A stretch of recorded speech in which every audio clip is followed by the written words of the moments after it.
today gives me great pleasure to introduce our second guest on our series of webinars. Those of you who don't know, we have lots of technical webinars, and we're trying our best to put some leadership webinars on as well. So without further ado, I'm going to pass you to the head of ARN Sport, the enigmatic and very popular Chris McHardy, and I will pass you his guest, Mr. Adrian Bevington. So Chris, over to you. Yeah, thank you very much, Gareth. Hello to all. Good afternoon, wherever you are. Maybe good morning to those of you tuning in from the UK. Thanks for that, Gareth. It gives me great pleasure to welcome our very special guest today, a man who really needs no introduction, a man who has held a number of leadership posts, not just in football, sport in general. He is a bit of a titan, and he didn't pay me to say that either. 17 years he spent at the FA, Group Communications Manager. He then went on to become the Managing Director of Club England, a position that saw him lead and head up 24 teams across that English FA. It gives me great pleasure to welcome into the conversation Adrian Bevington. Adrian, a very good afternoon, or good morning as it is over there in the UK. Good morning, good afternoon, and apologies for the delay, Chris. No, don't be silly. Don't you be silly. Gremlins in the system. We're all getting used to this newfangled Zooms and all of this, Adrian. Listen, it's great to have you join us. And listen, guys, there will be an opportunity for you to ask Adrian some questions as we go this afternoon. We're looking to keep you all for about 60 minutes or so. And well, listen, Adrian, there really is only one place to start. We are living in unprecedented times. I don't know how many times, I've lost count of how many times I've used that word over the course of the past 5 weeks or so. Pertaining to football, let's start there. The biggest crisis the beautiful game has ever encountered? Yeah, undoubtedly. I mean, look, this is a global crisis, and it's affecting everybody right across society. But when you take it down to the micro level of football, yes, it's the biggest challenge facing the game, facing the industry on so many levels, Chris. And, you know, it's of great concern to so many people at the moment. And the plans that are being put in place to see how, when, if we can get football moving as quickly as possible. Yeah, let's touch on that. And I appreciate, guys, for you tuning in. I've been at pains to point out that football does not start and end with the English Premier League, but it is the big cash cow. I want to get your thoughts, Adrian. News over the course of the past 24 hours. There is some movement in the right direction. What do we know of this particular kind of situation as things stand today? You know, I mean, I just read before I've come on, obviously UEFA have now reportedly set a deadline for the Premier League to submit their plans for reactivating football by the 25th of May, which I believe is just ahead of the UEFA Executive Committee next month. Obviously, the Premier League themselves have been in a lot of dialogue with the UK government over the recent weeks, and they've started putting measures in place to get everyone back to training through still using the safe distancing methods at the moment, with a view to playing games behind closed doors in June. At venues still to be decided, but it's been talked about St George's Park being one particular venue for behind closed doors games. Taking it forward then to hopefully restarting the season in August, I believe. But look, I still think there's a long way to go before we reach that conclusion. There's a Premier League meeting, I believe, later this week, where that will be discussed further. Obviously, that is good news, and the expectation is that games will be played behind closed doors, Adrian. In terms of what you've made over the course of the past 6 weeks, certain decisions that have been made, how do you assess, give us your own professional viewpoint on the kind of handling of this? And I go back to it, it is unprecedented. It is a situation that is new to us all. But give us your kind of popping your professional hat on. How do you judge the past 5 or 6 weeks? Well, it is unenviable for anybody who's in authority at the moment because there's no mapped out plan for this. I think UEFA have shown a great deal of leadership throughout this process. I think the president, Alexander Cheferin, he's communicated well. He's coordinated the big meetings they've had very effectively, not overly time consuming, and they've been very clear with their messages straight after their meeting. So a lot of agility from UEFA. We've not heard a great deal from the leaders in English football, to be honest with you, but we've seen a lot of joined up communications, particularly in the early days, which was good to see, you know, collective statements, because I'm a big believer that the more collective we are at the moment, the better it will be for everybody. So there's been some good, clear communication coming out more in a formalised statement mechanic rather than verbal updates from the leaders. I think Rick Parry of the EFL has probably been the most visible leader of the authorities in English football. Then you go looking at the way that the clubs in England have communicated, and they've done a lot of different types of communications because they've been heavily involved in the community work that's been so wonderfully going on within right across every community. But I think Brighton and Hove Albion have been outstanding during this period.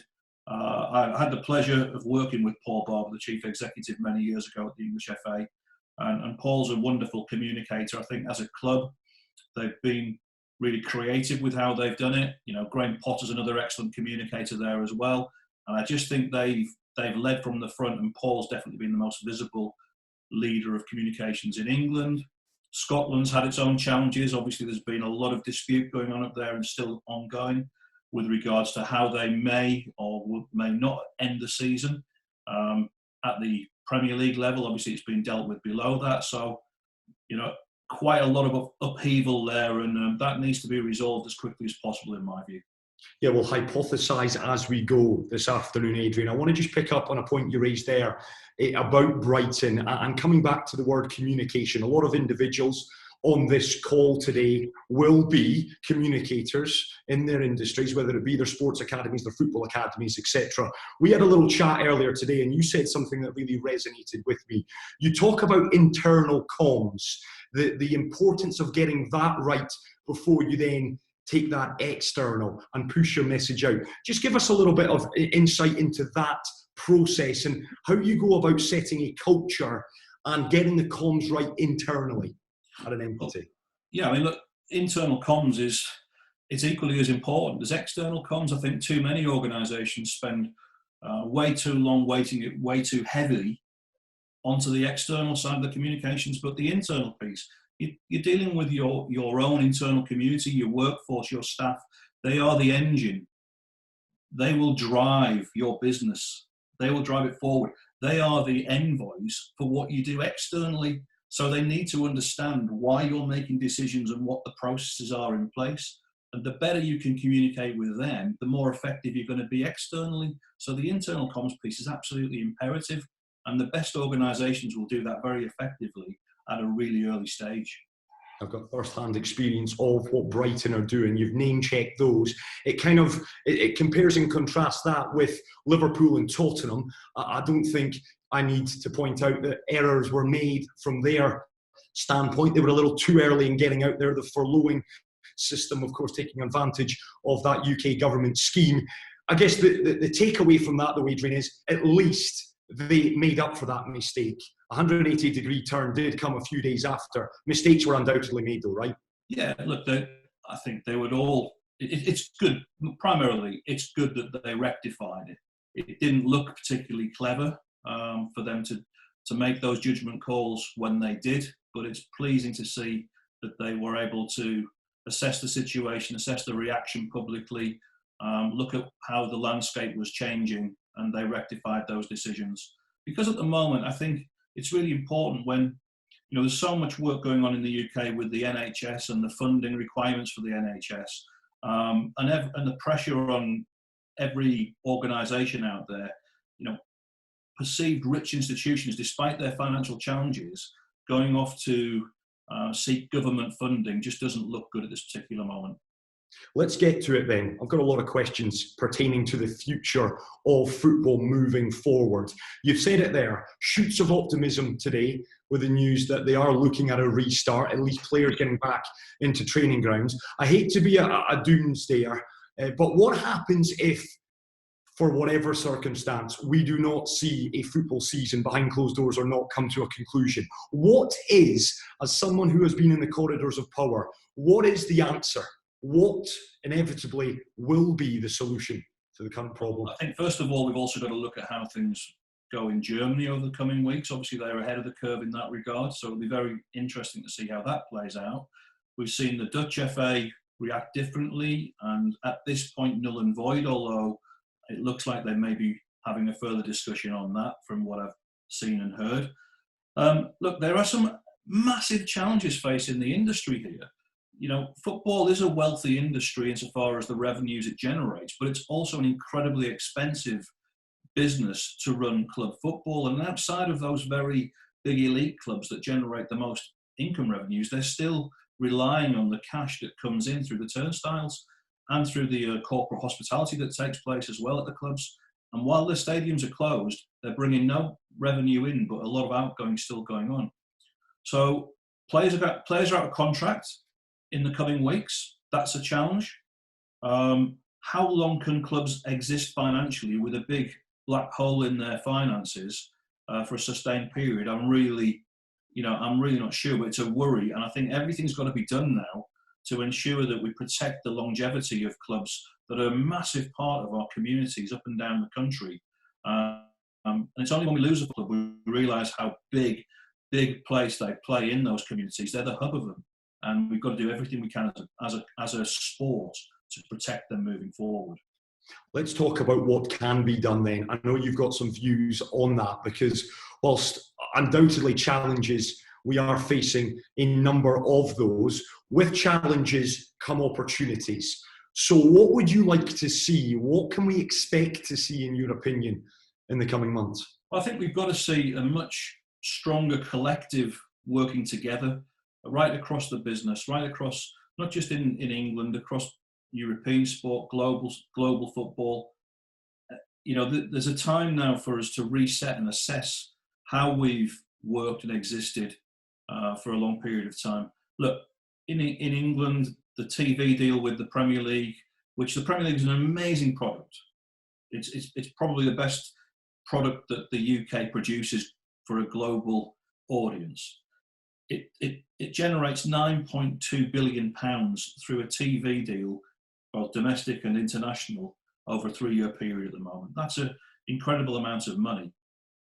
They also do contribute significantly to the Football Foundation in England, which is producing facilities up and down the country, and they have solidarity payments to the likes of the PFA, £20 million a year. So it's not that they're not doing anything as it stands, and they generate great revenue for the Treasury as well, for the Exchequer.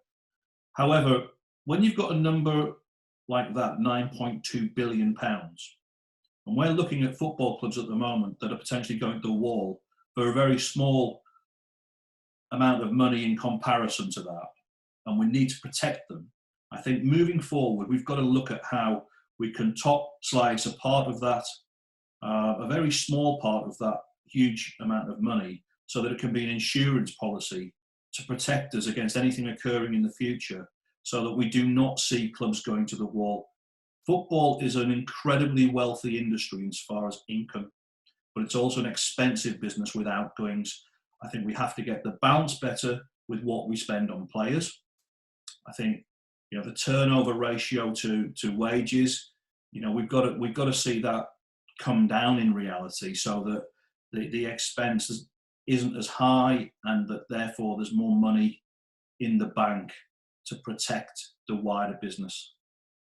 What about salary caps? That's been muted and mooted a number of times over the course of the past couple of weeks. I know when you trickle down the footballing pyramid in the UK, it becomes a little bit more, I guess, of a genuine solution from thinking League Two clubs, League One clubs. A salary cap for you, is that a genuine solution that could be on the table? Look, I appreciate that for a lot of club owners, salary cap is very attractive, and it's a motion that's been discussed particularly further down the leagues that you go outside of the Premier League. I understand why. Part of me isn't comfortable with it though, because I still think that any individual has the right to earn what they can possibly achieve throughout their career, whether in whatever profession that may be. I think it's better. We already have financial fair play in place, but how can we look at adjusting that to have that type of model I've just referenced there, where you reduce the amount of wages going out, and there's you see that come down rather than individuals penalised with a salary cap?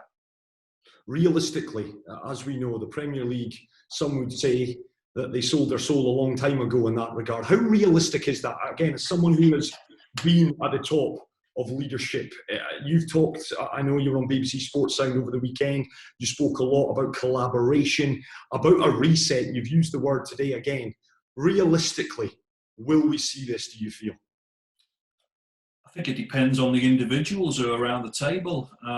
You've got a responsibility when you're sitting at board tables or executive management tables to really come to it with an open mind. And I think now is the time where, nothing should be off the agenda for discussion.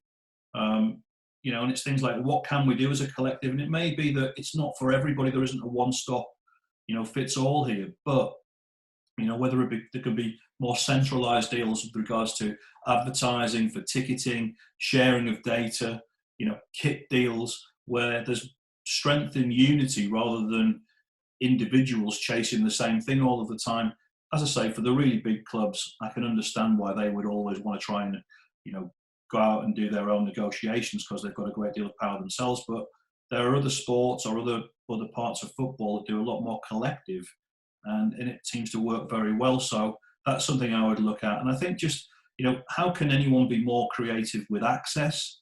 I often look at, the US, where there seems to be an incredible just acceptance of access into their locker room environment.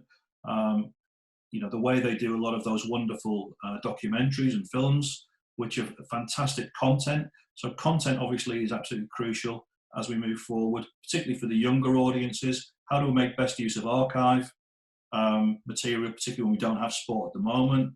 And just anything, get the best creative thinkers around the tables, not necessarily the people who are leading the organisations, but the creatives within those organisations to come up with the best ideas that can generate more revenue, more access, and great communication around that. Yeah, change is inevitable. There's no doubt about that. I was interested to read Brett Gosper, the CEO of World Rugby. He has spoken, I think the buzzword that's been thrown around there is rugby reset. I know there's a $100 million stimulus package that has been given out to the rugby unions across the globe.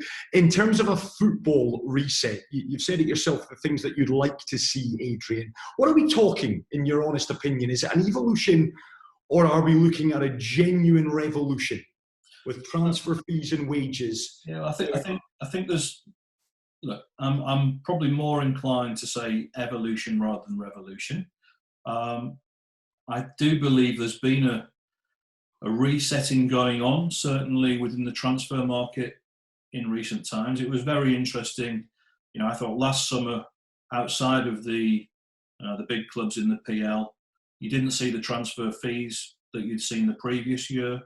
I know that wages were just not at the level that they had been previously. So I think a lot of clubs, certainly in the UK, were looking at how they reset their transfer strategy moving forward.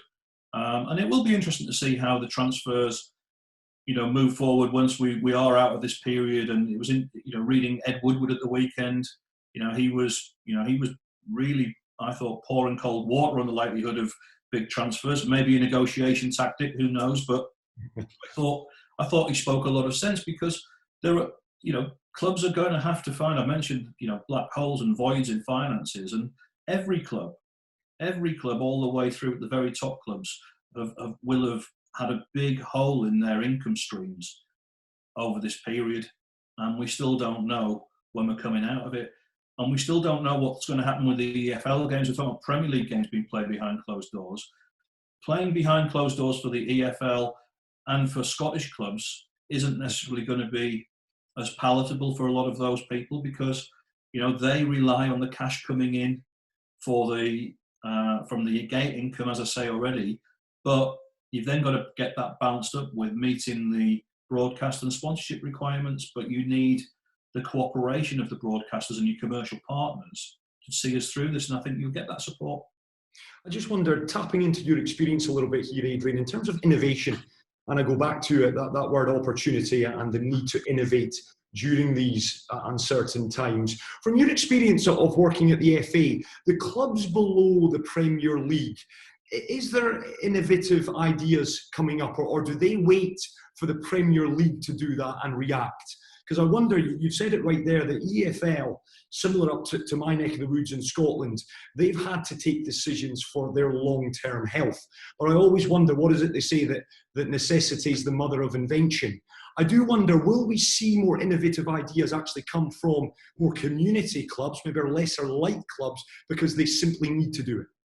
I think you will see a lot of innovation. I think you've already seen a lot of people coming forward and being creative in how they're currently supporting the crisis that's going on. You know, let's be frank, football has really stepped up in that regard. There's always the debate about players and wages and donations that way, but clubs have made themselves really accessible through this period and supported the community in so many different ways, and they deserve a lot of credit for that. But then, you know, I look at clubs like, I think Aberdeen, you mentioned up in Scotland. Aberdeen are a very forward-thinking club. They've got a really innovative leader in Dave Cormack up there, and you know he's done a lot of things already with the supporter engagement that I'm aware of. You know, I've seen the way that Hibernian with Leanne Dempster, you know, they've stepped forward and they've already gone with the front of shirt for next season for the NHS support. They're just two really small examples that I can give off the top of my head, but I do think that they've got a lot of good people within the business. Some of them club owners and leaders or CEOs, but there are a lot of other people working within the organisations who are really creative, and they will be pushing those ideas moving forward. I'm absolutely sure, and I think people will be listening to them.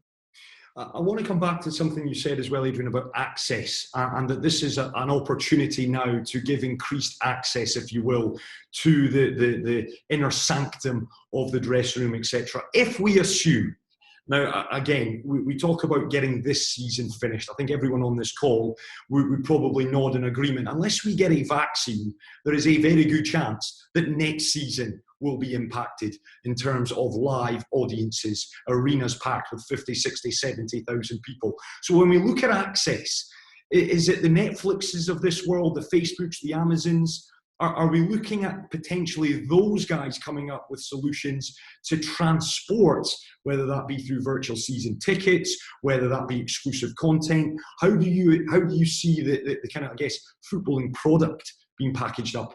Well, I think we've already seen the landscape has been starting to change for over a period of years now. You know, we've become very reliant over the past few decades on small number of broadcast partners, generally through subscription packages, be the main content providers for our live coverage. But now we're seeing so many different providers on different platforms, you know, producing documentaries. You know, we've got the Sunderland documentary that's out there on Netflix for the second series that's just recently been broadcast. You know, you're seeing different films like there's the Everton film for Howard's Way. You know, different types of content in that regard. But then you've got this, you know, smaller independent platforms that, you know, I've got a 18-year-old son who, you know, he takes his football in a completely different way to me in bite-sized chunks, and you know, he takes it from a whole range of different platforms through search, basically. Yeah. So there's a lot of opportunity for creative. And I think the way that individuals, you know, a lot of young players are really smart at how they market themselves. They've got good advisors around them, but they're really clever at how they do communicate. You know, and another example of someone doing a great deal of good in the early part of this period was Marcus Rashford at Manchester United. He's raised so much money and also just been a really good example within the football industry. But I think there's just so many opportunities. I haven't got all the answers sitting here now, Chris, of what you would roll out, but I think it's about getting your heads around the table together and say, how can we do this really well collectively? And yes, you still have the scope within your own clubs to be, you know, bring your own USP to it as well.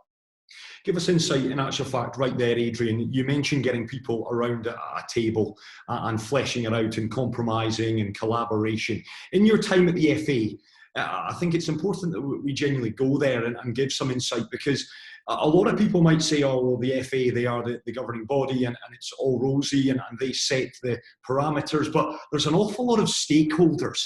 There's an awful lot of compromise that needs to be done. Give us an insight into, I guess, the machinations of what went on behind closed doors at the FA. I mean, look, the important thing to say with the FA, and look, it was far from straightforward during my time there, but you're representing clubs, leagues, different stakeholder groups.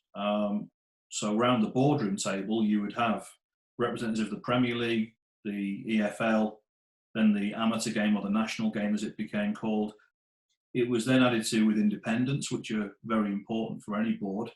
Then you go to the wider council, which is made up of representatives from supporters groups and other areas of society. So, it can be a complicated environment. And when you're, faced with most of the day-to-day decisions are made by your executive, and the board discuss and consider and approve from a budgetary point of view, or maybe there's a particular issue around it as to why they would need to debate it.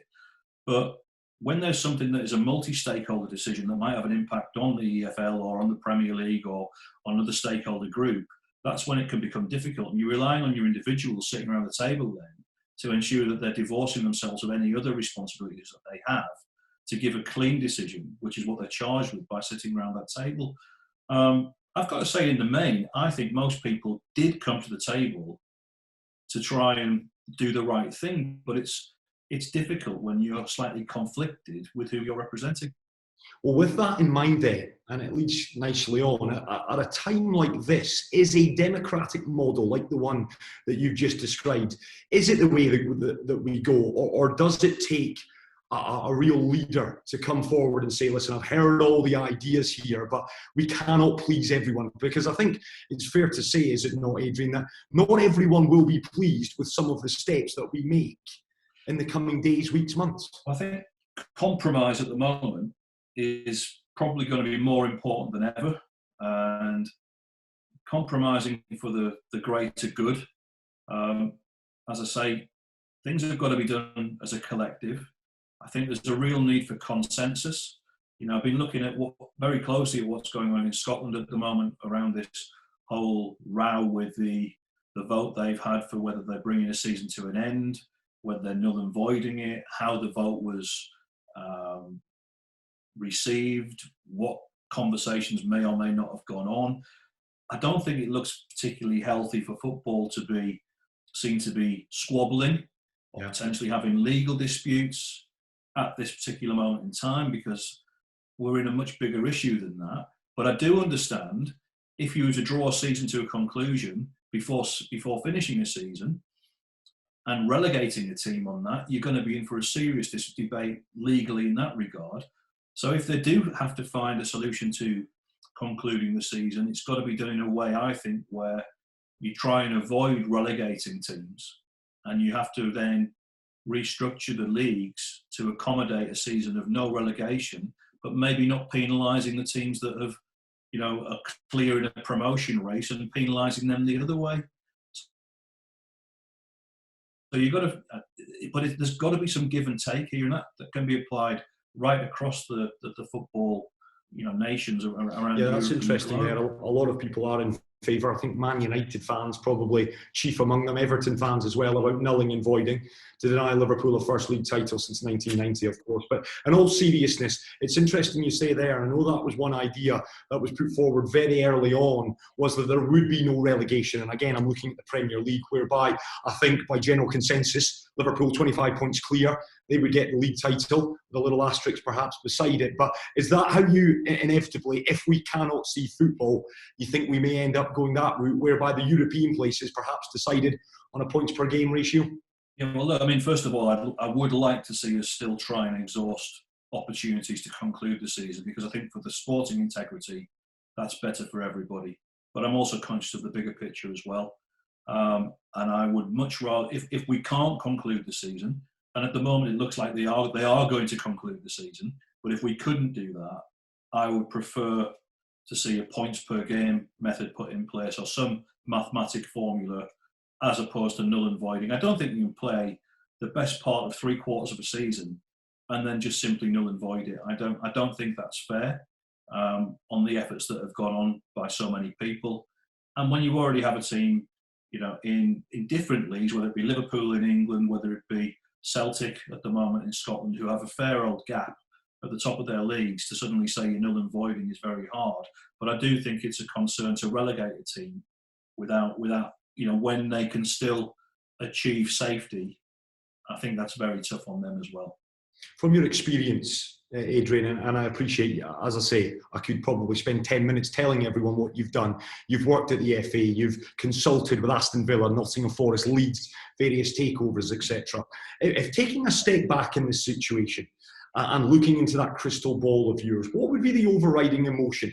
Is there one of genuine, I think excitement would be the wrong word, but is there a genuine feeling that football in 6 months, 12 months, we'll move out of this period and it will be a positive? We will look back on this period and say, you know what, 2020, early part of that year, was a good year for football moving forward long term. I slightly disagree with the term being a positive, because I don't think that we can consider anything that's been going on over the past few months to be positive, because of the wider issue here within society, but also the stress and challenge that football as a business is facing. And there's a lot of people been having a very hard time during this period. So I don't see that as a positive.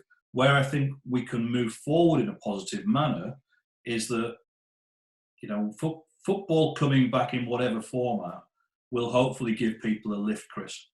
I think it gives people something to focus on, to hang on to over a weekend. And look, when it does come back, it appears it will be played over a really short constituted period, whether it be 6 weeks, where you're going to get wall-to-wall football.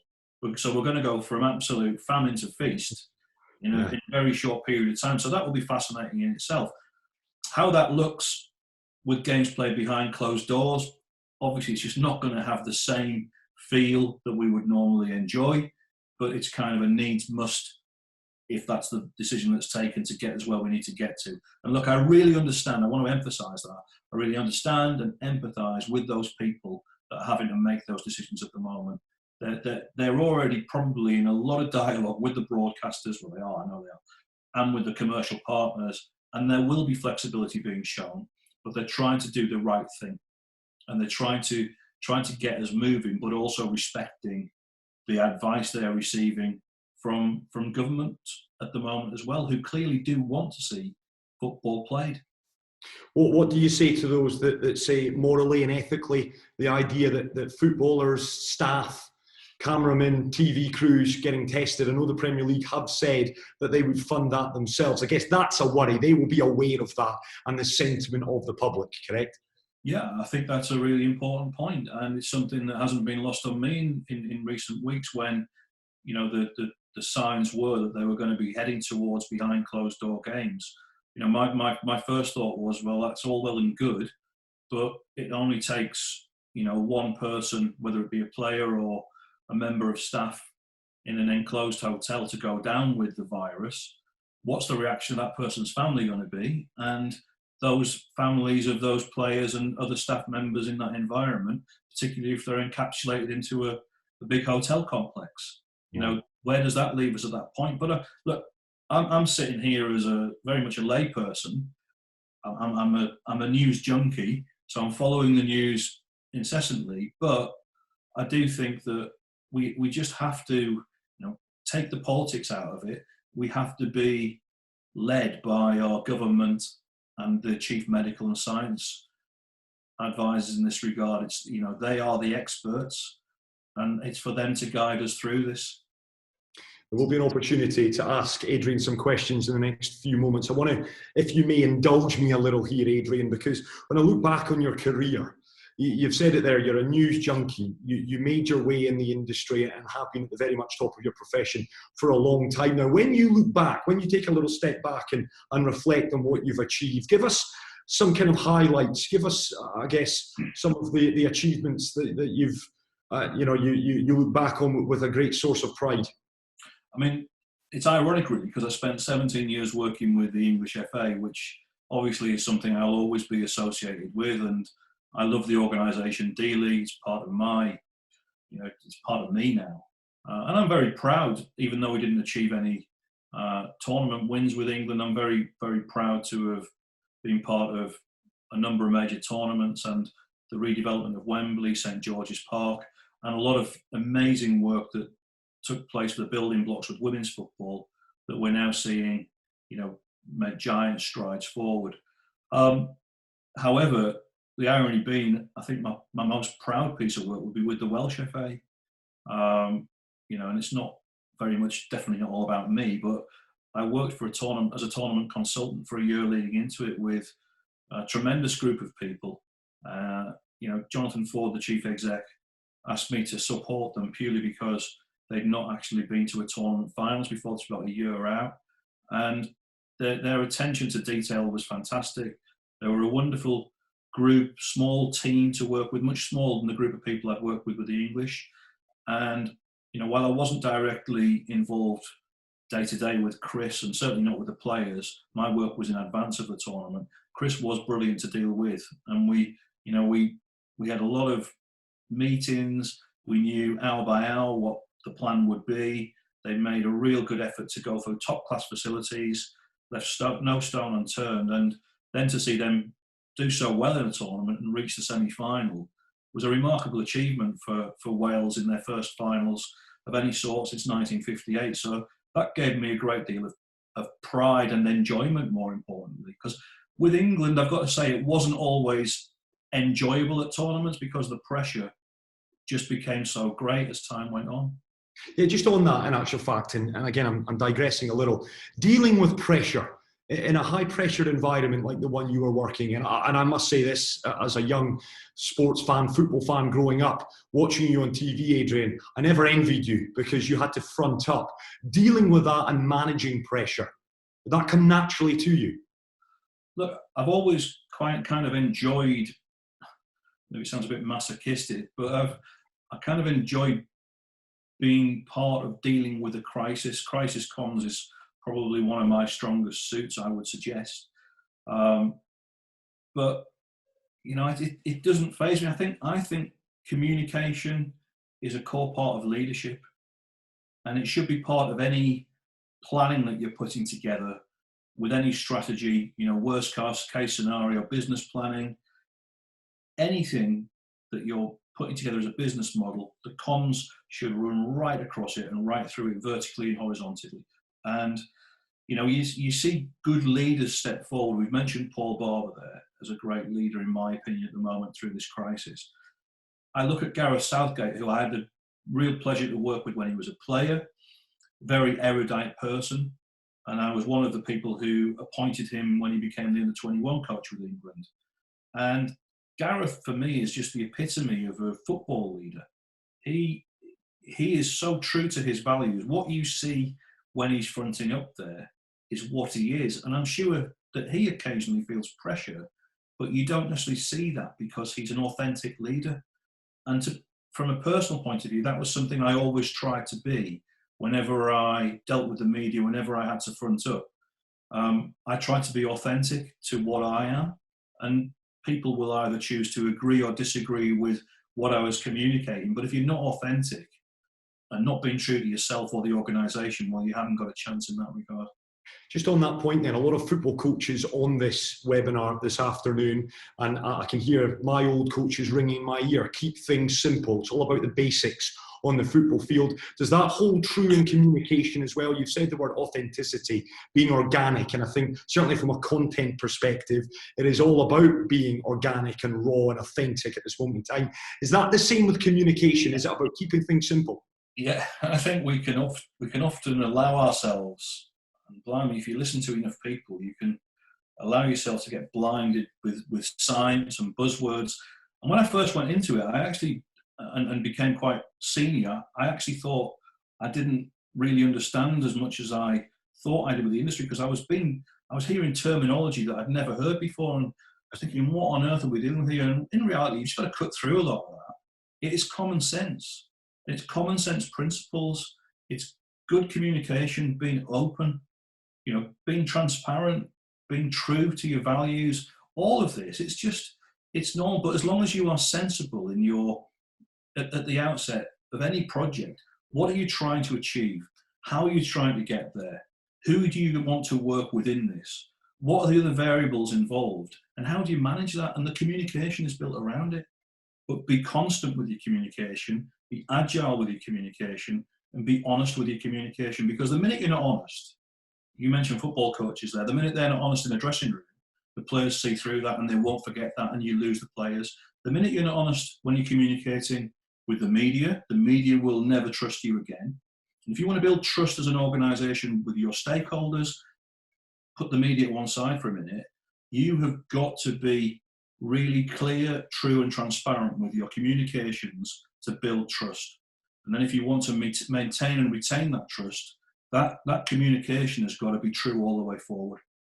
Well, I want to get to some questions, if I may, Adrian. This is an opportunity, guys, just to jump on the chat box. Do just flag up your name if you are interested, and I'll call you guys out and you can just unmute yourself and ask Adrian directly. Chris Brown has sent in a novel, so I will do the needful on this one. This is a great question, though, and it's very pertinent. So I'll put this one to you, Adrian. For Chris Brown from It's Just Football, of course. My worry is for the English football pyramid, something which is very special. Of course, the pyramid and English football very close to Brownie's heart. Division 2, League 2 on the conference looks set to be the hardest hit. What happens if we lose a number of these clubs who are already on the brink? Let's be frank, they were already. And I know Ian Herbert of the Mail on Sunday did a wonderful piece on Chesterfield, in which he was mentioning there that the owner was having to dip £150,000 a month into his own pocket. So he's asking here is Brownie, so you have holes in the leagues next season. Could we see clubs merge if they were close in geography? And could that be accepted if, for example, they were in the same league or the club that was positioned higher became the primary club? So we're getting into loads of different... That's a lot of detail there, and I haven't got a direct answer on that. One thing I do... Look, they're very understandable concerns. And the Chesterfield example that's been quoted there, you can give that example right the way through the leagues, where the owners of clubs, you can multiply the numbers, but they're having to write checks to subsidise the clubs all the way through the top of the championship. That's a fact. So, where you're relying on individuals and therefore their other business interests to be sustained to be able to do that. And how long do they want to carry on doing that for, even though they in most cases, they love the club, and a lot of them are from that community. I think one of the possibilities that could come out of this is more part-time clubs. As much as I want to protect the pyramid, but do all the clubs need to be full-time? Could it be more effective to be part-time? Question. Wow, that's interesting. That kind of follows in line with what's happening in Scotland. I know there is some suggestion that they may make changes below the Scottish Premiership there. Thanks for that one, Brownie. As I say, if you've got a question, do pop it in the chat box and you can just unmute yourself and ask Adrian. We've got Adrian for the next 20 minutes or so, and he welcomes questions. As you've seen there, he's thought on his feet and he's answered that very well indeed. I've got another question for you, Adrian, and I want to take you back to the English FA whilst we'll wait for the questions to come in. And again, this is me just being a bit of a nosy bugger. You talk about communication being vital. I want to take you back to 2006. I've got to hear an anecdote or two. The fake shake scandal, Sven-Göran Eriksson. You say Crisis Comms was where it separated you from the rest. Talk about Crisis Comms then, my friend. Well, we'd had a really difficult autumn in 2005 because we actually lost a qualifying game. It's the only time Sven-Göran Eriksson actually lost a qualifying game in his whole time. We lost to Northern Ireland away, deservedly to Northern Ireland. And, he took a lot of stick and was under a lot of pressure going into that Christmas period. We then had the draw for the World Cup in Leipzig in the December. And Sven, we did a lot of work with the media during that point, more kind of social interaction with them, and we got into a good place. And he actually had, coverage-wise, a good Christmas with them. And I'm obviously living and breathing this during that time because of the way that he'd interacted with them while we were out in Leipzig, particularly. All calm going into New Year, start of a World Cup year, lots of hope, lots of expectation. One Saturday afternoon, I'm at home, and phone call comes in. I'm actually stood in a rare twist here, a bit of cooking, which isn't something I do a great deal of. And it was, I got two calls in succession, one from a sports editor of one of the Red Tops and one from a chief columnist of another Red Top, telling me that Sven had been done by the fake sheikh, and that was going to news the world that night, and they were marking my card. I then made a few calls, and I knew Sven had been away that week. It was established that he'd gone away with permission of the chief exec. It was a private business discussion he was having somewhere in the Gulf. Rang his agent. I was assured in very, very clear terms he had not been done by the fake sheikh. The agent knew who the fake sheikh was, and it definitely wasn't something that had occurred while they were out there. So I felt a bit more comforted by that. Called my two confidants back to advise them that I thought they'd got the wrong end of the stick. They kind of gleefully rang me back about half an hour later to say they definitely hadn't, and I need to start preparing for the absolute worst. And we then had meltdown. There was two episodes of that, which ultimately resulted in, Sunday week, a decision being taken that Sven would be leaving the job after the tournament. And that, in reality, I think it was made because it just became such a challenge for the organisation with the credibility of what had been reported. And I know Sven is still very unhappy and sore about that to this day, and he's a really good friend of mine. So it was a very difficult time, but it's really hard because for 2 weeks it just ballooned like a story, that dominated everything. Thank you for sharing that, Adrian. Very interesting as well. And I guess I appreciate your friends with Sven, given the fact that crisis management is your top. I guess a weird kind of sadistic kind of pleasure out of that, running around and making calls and kind of. You definitely feel that you're at the heart of everything, which depending on the nature of the individual, I quite enjoyed that. But I didn't take any pleasure at the end of it when Sven would be losing his job at the end of the tournament.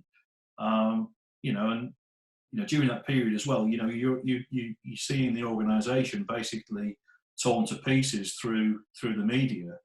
Some of it justified, by the way, so I'm not someone sitting here attacking the media, but the one thing I would say on that story was that Sven disputed a lot of what had been reported, and I believe he actually, after he left the FA, he was successful in a legal case against the News of the World that proved him to be right in that regard. So that still is something that sits rather unfavourably with him at the moment.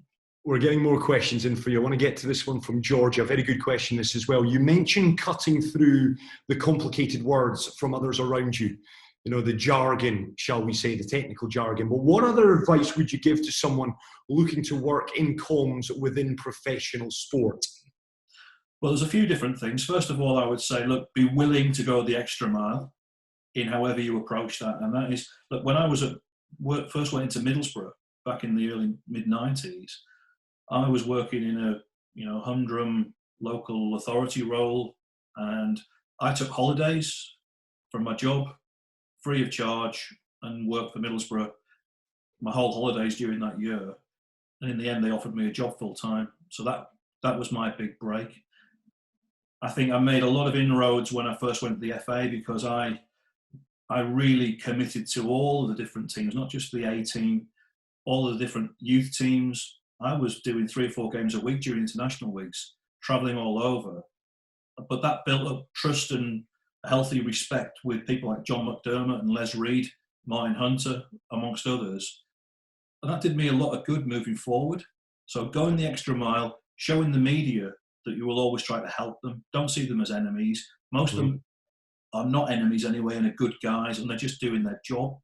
And so you try to be as helpful as you possibly can be as creative as you can be, and build those contacts and never stop working on your contacts, not just within the journalism field, but right through the industry. You've got to keep maintaining them. They are organic, but you've got to keep at it and be true. Don't lose your integrity. Yeah, good question that, George. We've got another one. Chris Brown is a busy boy today.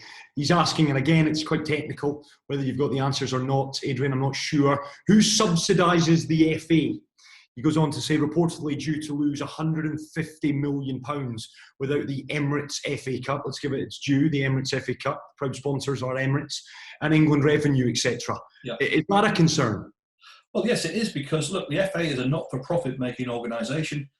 It generates a huge amount of revenue. I think when last year I was there, I think it was about 300 million was the figure. And obviously all the profit is reinvested into football through grassroots upwards. So that's the purpose of the FA financially. And therefore the commercial arm of the FA is there to generate as much money as it can through broadcast deals, sponsorship deals, as you say, the Emirates FA Cup being one. So they also bring in revenue from England fixtures that are on the road, particularly the friendly games that get played, and Wembley Stadium. So the revenue is really important. And if you have to stop some of those revenue streams, and obviously England fixtures have been cancelled, that does leave a hole. And who, I guess, the victims of that? Grassroots? I can't say it will be. I can't say it will be grassroots primarily. Look, the FA also will have revenues within the bank. I'm not saying that they're not endlessly rich, but they will do everything they can to ring fence and protect their investments into grassroots football. I'm sure of that during this period and beyond, because that is, they see that as much of a priority as the very top end, I can assure you. Another question in here, thanks to Rob Wadsworth, Nadal Shiva Sports Complex, Director of Sport. He says, hi to both. How do you maintain, this is a great question, how do you personally deal with situations of experience where you've had to take decisions that are perhaps not necessarily aligned to your personal values or morals? Because I would imagine in positions at times to keep stakeholders happy, you've had to make decisions that have maybe in the pit of your stomach not felt that right at the time. That's a brilliant question. And it's actually something I did think of before we started this today, because, it has happened to me on numerous occasions. One thing I've always tried to say to myself, but I've always also tried to say to colleagues, particularly junior colleagues who came into work with me, you have to remember who you're working for.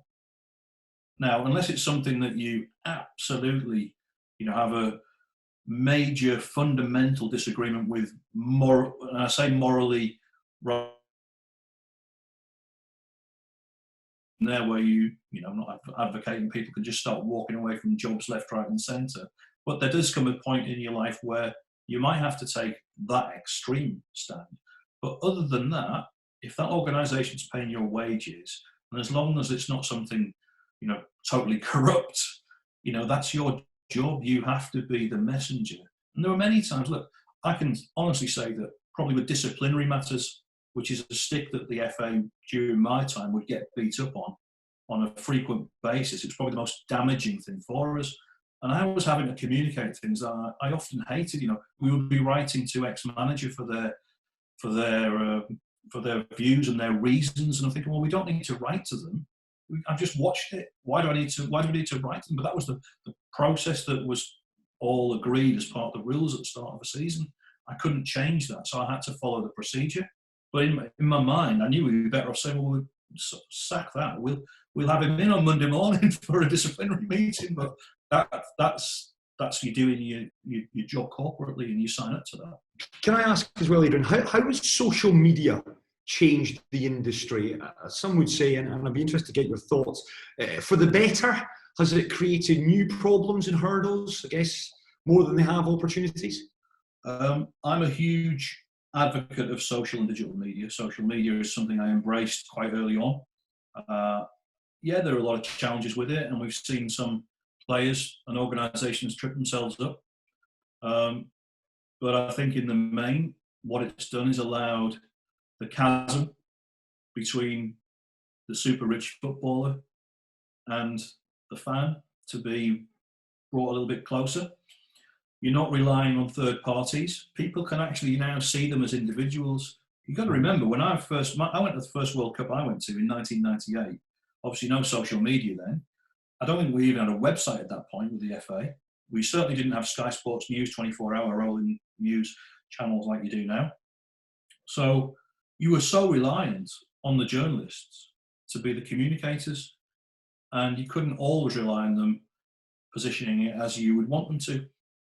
I think the players now, some of the stuff that they do around their home lives, and they open themselves up a little bit, but it lets people see them as individuals. And we see a lot more of this great community work through social media that then the mainstream media now pick up on for content. We've got Adrian for the next 5-10 minutes max. So any other questions, Don't be shy. Pop them in the comment box. I can ask them, or equally you can turn on your camera and you can ask Adrian directly. Just on the subject of broadcasters, and I want to go there if I can, because I appreciate they are a major stakeholder. You referenced 9.2 billion, both domestic and international, an incredible sum of money. With us looking increasingly in the short term, Adrian, looking as if we will be on our sofas and consuming our beloved sports on television, does that actually increase the value of the sport itself to these broadcasters all around the globe? I would have thought so, because if you look at the moment, if you are one of the major broadcasters that, is a sport content broadcaster, what are you actually showing at the moment? I can speak from my own experience in England at the moment that I'm really enjoying some of the archive stuff, that FA Cup games and World Cup games and some of the films that are on. But the reality is there's no live sport. So if you are Sky Sports or BT Sport in the UK, the minute that you can start showing live sport again, whether it be behind closed doors or not, that's got to add value again. And that's why I've felt all the way through this that as long as there's a good level of communication, which I'm sure there is, between the broadcasters and the respective leagues and associations, there will be a pathway found through this, because nobody wants to be seen to be the organisation that is choking football or maybe potentially kills off some clubs. So I think there's a lot of value to come from that, yes. There's another couple of questions coming in. I'll get one more in before it drops. In terms of your experience as well, in terms of a situation whereby you learnt an awful lot about yourself and the industry itself, is there an anecdote you can share where you looked yourself in the mirror and thought, I'll be better for that experience? You've touched on the fake shake experience, but one perhaps in your earlier days that shaped you? I think I'd actually move it forward, to be honest with you. South Africa World Cup in 2010, which was a really challenging experience. It was not particularly an enjoyable experience for me, I've got to be honest with you. But I think we had the situation where we lost to Germany in the round of 16, and the following day you would always do a post press conference, and I did about an hour and a half with Fabio Capello doing the round of the houses. But then afterwards I stayed behind myself with the media and tried to answer as many of their questions as possible. And it was a bit of a bear pit, if I'm being honest with you, and there's some photographs of it that have done the rounds recently. But it does teach you. I felt I was doing the right thing, and I genuinely have always tried to do the right thing. I remember we played a game in the Bernabeu many years ago. We lost a friendly game, I think it was 1-0, and we had the most horrendous racial abuse that our black players received that night. And I was really conscious after the game, if the players were willing to give them that platform to come out and speak. And it was more of a mixed-zone environment. I think it was actually Cole that came out and spoken. I could be incorrect on that, but the players that came out and spoke afterwards were really, really strong. And I'd developed that from when we played played Yugoslavia in about 1999-2000 in an under-21 qualifier with a very famous under-21 team that we had with Ferdinand, Gerrard, Lampard, Heskey, Kieran Dyer, Carragher, some really good players. And we took a lot of racial abuse that night as well. And Big Emile came in the press conference afterwards, and trust me, Emile at the time was not someone who enjoyed the media limelight, but he came in and he spoke so well and so honestly, and he received so many great plaudits from our media for doing that. That was a lesson for me, if anything, that try to get people, if they're willing to, not force them to speak out, because actually you get the right messages across and you get more respect as a group for that. Yeah, absolutely. Good answer to that one. We've had another question in for you. Who inspires you professionally?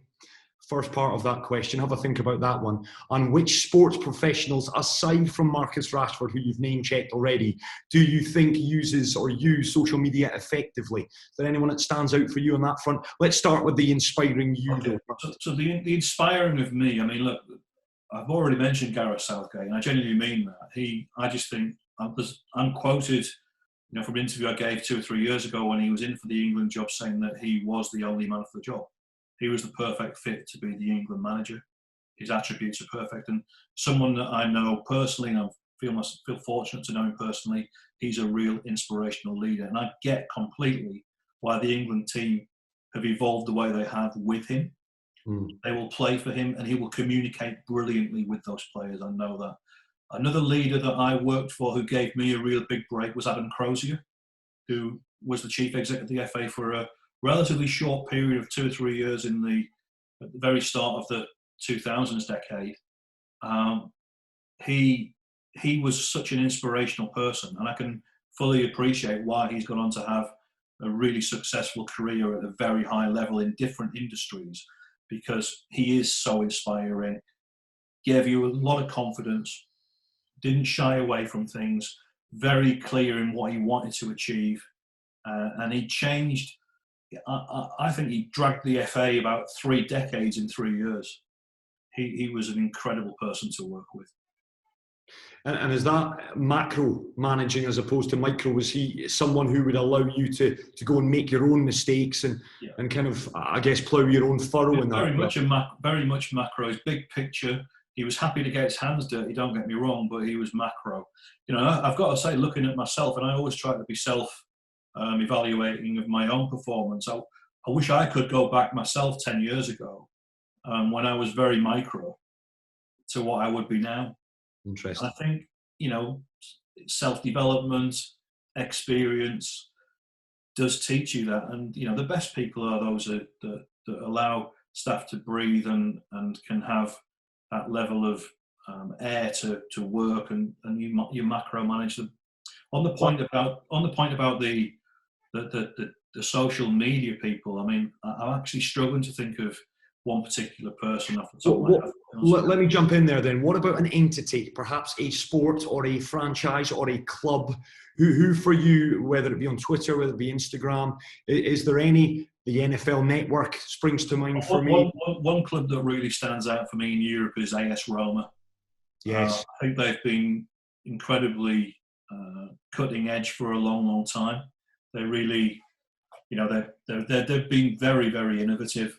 So Roma would stand out, and if you're not already following Roma, I'd advise people to do so. They push the boundaries, but I really like what they do in the main. Right, Adrian's with us for another couple of minutes. If you have a question, do not be shy. Now is your time, or forever hold your peace. Just want to get, and again, this is more for me, but I know you were an advisor to Andrea Razziani when he took over at Leeds United. I know in that 6-month period where he was looking at Leeds, trying to get a deal over the line. Of course, we talk about clubs and how they're affected. Leeds United are one of those clubs that could potentially be affected. They are top of the Championship. We do not know if there will be a conclusion, of course. Talk about him, because he's a bit of a kind of polarising opinion. He's the owner of 11, owner of Leeds United. You enjoy your time with him? Yeah, I did. I'd met Andrea very briefly once before, but we had a lot of mutual friends in the industry. And yeah, it was probably about a month before he made his first, I think he bought 50% of Leeds to begin with, and then acquired the full club about 6 months later. So I was asked to support him around his communication strategy during that period. And it was a pleasure because, you know, we set out some, you know, very clear, common sense objectives, made sure that he got to meet the local media up there before he went live with anything else, which obviously is really important. Not fall into a lot of the traps that many people buying football clubs do. No big, ridiculous statements about, you know, winning the Champions League in X number of years or going to be promoted immediately. You know, immediately after buying the club outright, he then made a commitment to buy Elland Road, which he did, which that was fine. But, you know, no silly photographs with balls and scarves, and just giving him some really, what I thought was clear, constructive advice, not making any big rash statements in reaction to results or performances during that period. And so, yeah, it was a pleasure working with Andre and a great deal of respect for him. It's a great point there, and this might be one of the last ones from me. You mentioned their communication, simplifying communication. You mentioned there was no gimmicks with Andrea. And all your years in the industry, what is the most common mistake that you see, Adrian? The mistake time and time again, even in 2020, people make? Well, I still think when you see some club owners come in and you see them, you know, fall into the traps that they make big statements that maybe they can't guarantee will be achieved. Yeah. They pose for photographs that the minute that a certain photograph is used, that's going to be the one that will be used when it all goes wrong or if it starts going wrong. So it's little things like that that are just really basic principles that can be applied. More so in the business sense as well. I think you see a lot of new owners come in and often have a great deal of wealth behind them, all within context, but they blow a lot of money in the first year because they listen to some really bad advice, and then they're chasing it after that. And once you've done a lot of that money, you can't get it back. Yeah. I've worked with one or two people who were trying to then even things up a little bit, but it's very difficult when you've already gone bang in such an early period. In conclusion then, Adrian, and to take it full circle, and again, guys, that is your basically 60-second cue to get any final questions in. In summary, and taking this back full circle then, when we look at football, and I've got to say a massive thank you for sparing the time to share some of your insight with us. When we take this full circle and take that step back, challenging times, yes. Times for opportunity, yes. Are you optimistic, though, that we will come through this and football will be in a better place in the future? I'm optimistic that we'll come through it because you have to be. I'm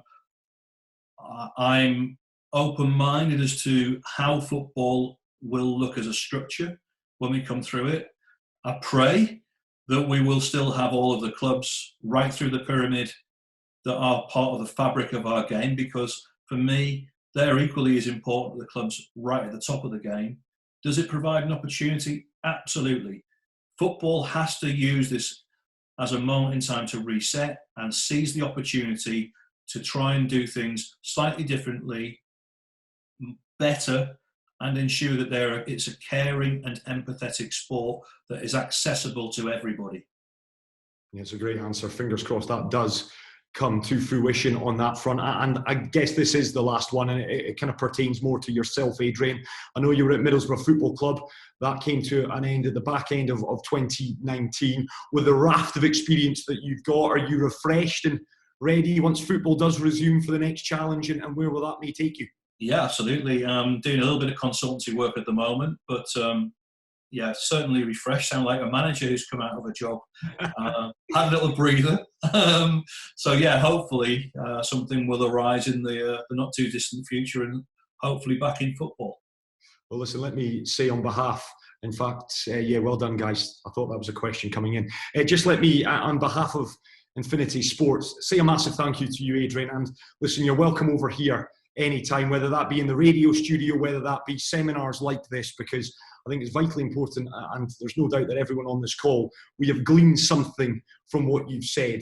You've done a great job in the industry. We wish you well in the future, and fingers crossed, hopefully, if there are one or two important people on this call, they can phone the other important people back in the UK and we can take on board some of the stuff you've said.